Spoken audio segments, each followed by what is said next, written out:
Okay, private foundations. What we're talking about here are foundations that are started by families, wealthy families, companies that start a foundation and they put a certain amount of money in it. That money gets invested and grows, and that's how they then distribute funds to worthy causes, charities, whoever they think deserves that money, nonprofit organization. Under current law, private foundations are subject to 1.39% tax on their investment income. Investment income is their income. Period. Under the version that the House passed, foundations, the amount they are taxed would increase for some foundations, anything that's above $50 million.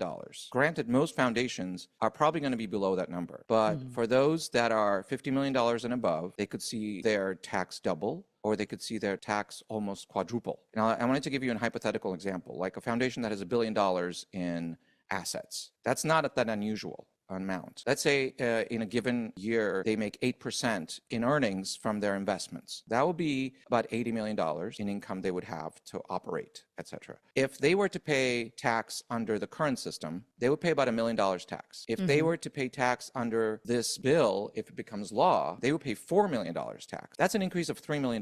That's money that's not going to go to folks in charities and nonprofits. Whatever they're doing. And that's why, And so this is why this has become such an alarm bell for nonprofit organizations.